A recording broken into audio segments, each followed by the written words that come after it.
Are you about to take your Social Security? Well, wait. I'm going to give you 4 simple strategies on how to maximize your income from Social Security. My name is Matthew Copley, President and CEO of Copley Financial Group, and I want to help you maximize your income and minimize your taxes. So the first thing you have to know about Social Security is how they calculate how much income that you get. So they base it on your 35 highest earning years. What does that mean?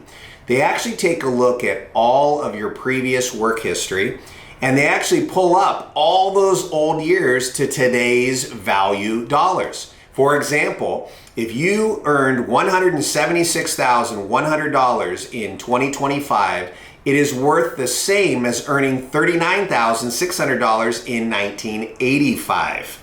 So they pull up all those old years to today's value dollars.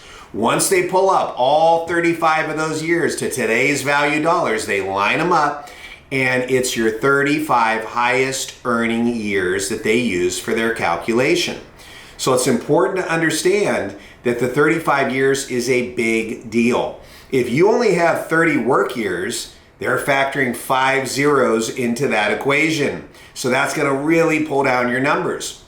So one way that you can maximize the income that you get from Social Security is to just have 35 work years. And you don't necessarily have to have a lot of income in every year. In fact, the way Social Security works is they weight the income based on the initial income you receive. It has a much higher weighting in their calculation than income that you receive later. For example, on about the first $7,000 of income each year that you make, you get a 90% weighting on that income. Then you have another chunk of income that has a much, much smaller weighting, down to about 32%. Then you have an even smaller weighting on the rest of your income, all the way up to the cap. And again, the cap is different every year. This year in 2025, it's $176,100. Again, 40 years ago, 1985, it was only $39,600. Those are equivalent.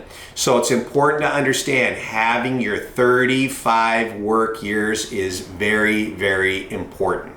Now, another thing that you might consider if you're lucky enough to be a small business owner is you might be able to control your income. There may be a way that you can receive some extra income as a small business owner. You can pay yourself a salary.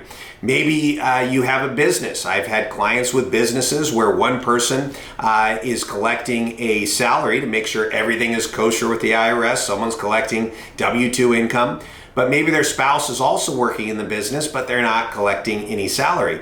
Well, if you already have 35 good work years and your spouse only has 30 work years, maybe adding some of that income onto your spouse for the next 5 years could make a huge impact on how much Social Security you collect, because if you already have 35 good work years, working another year is not doing a whole lot to your numbers because they're deleting an old year to add a new year, and that old year is worth a lot more than you think because of that inflation adjustment.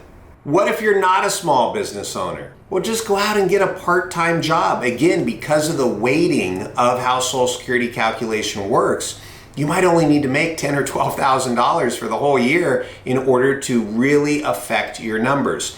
It's really important you get to 35 years of employment. The second thing you should seriously consider on how to maximize your Social Security income is taking advantage of spousal and or survivor benefits. This is for people who are married, or maybe even someone who used to be married can qualify for spousal or survivor benefits. What is that? That is when someone goes to Social Security and says, I don't want to file for Social Security based on my own work history, my own 35 years. I want to file for Social Security based on my spouse's work history. Now, this doesn't affect your spouse at all. It doesn't reduce their benefit, doesn't change anything for them. But you can apply for Social Security based on your spouse's work history. Now, how it works is you can earn up to 50% of what your spouse gets at their full retirement age at your full retirement age. So If your spouse qualifies for $2,500 a month, say at their full retirement age, say age 67, you might qualify for $1,250 a month when you turn age 67. Now, why would someone want to take the spousal benefit and they only get 50% instead of their own benefit? Well, maybe 50% of their spouse's number is higher than 100% of their own number. They get more money. That brings up the other benefit, the survivor benefit. This is so important for people to understand. It is the most overlooked benefit when taking a look at when to take Social Security. And if you are a married couple and both of you are collecting Social Security, what happens when one person passes away? One of those Social Security checks passes away too. But it's important to understand what the survivor gets. The survivor gets the larger check. This is so important for you to understand. If I have two people, husband and wife, they're both collecting $1,000 a month, that's $2,000 together. But if one person passes away, the survivor gets $1,000 a month. If that same couple just decided that one person was going to take their Social Security early and get $750 a month, and the other person is going to delay a couple years and get $1,250 a month, it's the same $2,000 a month together, $750 plus $1,250. But now when one person passes away, the survivor gets $1,250 a month. That's a 25% increase in the survivor's income for the rest of their life. Which brings up something really important, the way Social Security has their cost of living adjustment. Every year, the Social Security payment goes up based on the government's official inflation rate, which means that if the survivor benefit is $1,250 a month, all those inflation adjustments are going to compound on top of each other every single year. Now, obviously, this is a lot more important when I have couples that have a bigger age gap. Maybe they're more than 2 years difference in age. Maybe they're 3, 4, 5, 6 years difference in age. Or maybe I have one person has a much larger check than the other person. So we need to make sure that we're maximizing the correct check. The third thing you might want to consider when taking your Social Security and how to maximize it is you might want to wait longer to collect. The reason this is so important is when people oftentimes try to decide when to take their Social Security, they have their printout from the government's website and they know exactly what they're going to collect. If they're 62 years of age right now and it says they get a certain amount at age 62, it's an accurate number. But if that same piece of paper says they get a certain amount at age 70, say $3,000 a month, that is a wildly inaccurate number. In fact, the real number is over $4,000 a month. And that's because that piece of paper does not take into account something really, really important, which is that cost of living adjustment, or COLA. If you want to learn more about COLA in detail, click on the link. The way that the COLA works is that every year the government increases everyone's Social Security by whatever the government's official inflation rate is. If we look back at history and what that official inflation rate has been, it's nearly 4% every single year. And that compounds on top of itself. It's important to understand, if you get 4% adjustment on $1,000, it's an extra $40 a month. But if you get a 4% adjustment on $1,500, it's an extra $60 a month. Compounding, compounding, compounding throughout your entire retirement. And depending on whether or not we have a big inflation year, this could have a huge impact on the rest of your income. For example, if you were age 67 in January of 2023 and you had waited to take your Social Security income, you actually got a 16.7% increase in the amount of income that you got every month from what it was 1 year ago. Just waiting 1 year, and you got an extra 16.7%. That is correct, because someone at age 67, January of 2023, would have received an 8% increase for delaying taking their Social Security, and they would have also received an 8.7% inflation cost of living adjustment. Those two together now make a much larger check, and then every single inflation adjustment for the rest of their retirement is going to compound on top of itself. Again, if you want to learn more about COLA, click on this link. Now, one important consideration when thinking about delaying or waiting to collect your Social Security is what is referred to as the break-even point. This is the point that you need to live in order for this to be a good financial decision. For example, if you could have taken your Social Security at 62, but you wait until 66, that's 4 years of payments that you are not going to collect. You have to make up the sum total of those 4 years of payments with the larger checks in the future. So for example, when we run our computer algorithm for all of our clients here in the office, we actually tell them where those break-even points are. We say, if you take your Social Security here, you gotta live this long. If you take it here, you gotta live this long. And if you take it here, you gotta live this long. Now, when you think about how long you're gonna live, most of us are gonna say, I don't have a crystal ball. I don't know how long I'm gonna live, but we can use reasonableness. In fact, if you just use the averages, if someone is 62 years of age, their life expectancy, their median average life expectancy is 22 years. So we know the average person at age 62 today is gonna live to be 84. Now it's different for everyone. So there are people that live to be 104 and there's people that pass away at age 63. So you seriously have to consider your individual situation. You might not want to just use that 22-year average. However, if you do use that 22-year average, what ends up happening is it says you should delay as long as possible. In fact, the math says you should wait all the way to 70. Now, this is interesting because the Social Security Administration, I feel like they are misleading a lot of people on what these numbers are. In fact, they used to have a calculator on their website that showed this information and they removed it. And I think it's because they want to encourage people to take it earlier. Now, why would the government want to encourage people to take their Social Security earlier? Because it's saving the government a lot of money. In fact, you used to have to be 65 years of age to take your Social Security, and they bumped it down to age 62. Now, why would they do that? I mean, everything that you seem to hear online and says maybe they need to increase the Social Security age to save the program. That is not true. The way that they save the program and the way they've done it in the past, and they'll probably do it in the future, is actually reduce the age that people can collect and at a much smaller payment. See, what they did is when they moved it from 65 to 62, what it did is save the government billions of dollars because they knew that a lot of Americans would take their Social Security at 62 because they didn't understand the cost of living adjustment, they didn't understand life expectancy, and the government knows that when you give someone the option of getting it earlier, a lot of them are going to take it. It ends up saving the government a lot of money. So you need to do the math. You need to determine based on your situation what is a reasonable life expectancy. Now, if you say to yourself, you know, my parents lived into their late 80s and the doctor says I'm doing great and I eat healthy and I get exercise, there's probably a good chance you're going to outlive the average person that's out there.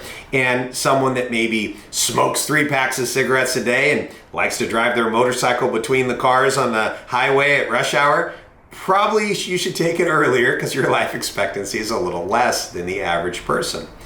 But I want you to seriously think about the life expectancy part of this because it's a huge factor on when to take your Social Security. Now, I would argue if you have average life expectancy and average health, you probably should wait longer to take your Social Security. And that's why it makes a lot of sense to wait to collect. Now, why would someone want to take it early if mathematically it's probably better for them to delay? Well, there's a lot of people out there that we do recommend that you take it earlier. Obviously, we talked about this. If you're in poor health and you're not going to live as long and you're not going to hit that break-even point, then you might want to take it earlier than the averages. Now, another reason someone might want to take it early is because there's another benefit that Social Security offers that they don't get to collect unless they file. For example, a spousal benefit. A person filing under a spousal benefit does not get to collect that benefit until the other person has already filed for Social Security. So it may be smarter for someone to file earlier so their spouse can start collecting that spousal benefit as well. Now, it's important to understand that taking it early reduces both benefits, your own benefit plus your spousal benefit as well. So that's something you really want to look at the numbers. Now, another reason is maybe there's another benefit, like if you have a child. If you were the guardian of someone under the age of 18, there is a minor benefit that the Social Security Administration can provide. So you might want to be able to collect your own benefit so you can also collect that survivor benefit. Finally, the last person that might want to take their Social Security early as possible, is they just need the money. They hate their job, they hate their boss, and they need the money to pay their bills every month. Well, we might actually come up with a strategy on how to maximize your Social Security by taking it at the right time and still retire early. What if the optimal time to take your Social Security is 66 and you want to retire at 62? And you really need that $2,000 a month to pay the bills. Well, have you saved any money outside of Social Security? Maybe IRAs, 401ks, 403bs, DSPs? If the answer is yes, could you use some of that money for a few years? Could you spend those accounts down for a few years in order to maximize your Social Security? Well, yes, you could, but why would you do that? Well, I want you to think about how those different types of income are taxed. Okay? First of all, if you delay your Social Security, you end up getting more on your Social Security check guaranteed. If you delay taking money out of your 401k, account balance isn't guaranteed to go up, depends on the investments that are in there. But the real thing is the taxes.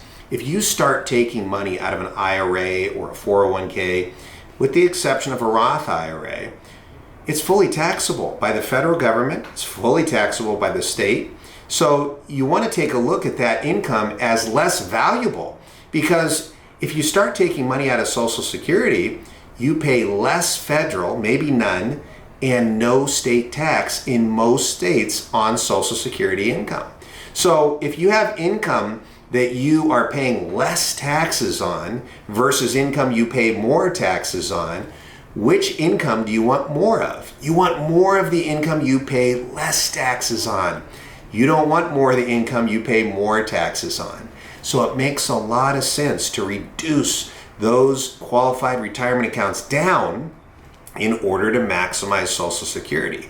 But it's actually a double whammy, because what ends up happening is by reducing your IRAs and 401ks, you also reduce the calculation on Social Security taxation, which allows you to get even more income from Social Security and again, pay even less taxes. And that brings up the fourth way you want to maximize your Social Security income.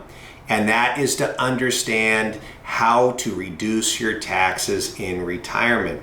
Understanding exactly how Social Security income is going to be taxed for you. It depends on all your other income and where it's coming from to determine how much of your Social Security could be subject to taxes. And understanding that for you is very, very important. Some income that you collect, you pay no taxes on at all. Things like Roth IRAs, things like passive income that you can use depreciation for real estate or depletion for royalties. Those are not subject to taxation. So understanding that you want to increase potentially how much you're getting from Social Security where you pay less in taxes. So remember, the four things that you should consider on how to maximize your Social Security benefits is: number one, make sure you have your 35 years. Number two, make sure you take advantage of the spousal or survivor benefits and how to maximize those benefits. Number three, make sure you're collecting at the right time, and you may want to wait to collect to get the most money out of retirement. And number four, make sure you understand how your Social Security income is going to be taxed and how you might be able to collect more income and pay less taxes on that income. My name is Matthew Copley, and if you want to learn how we help our clients maximize their income and minimize their taxes, check out the rest of our videos or visit our website.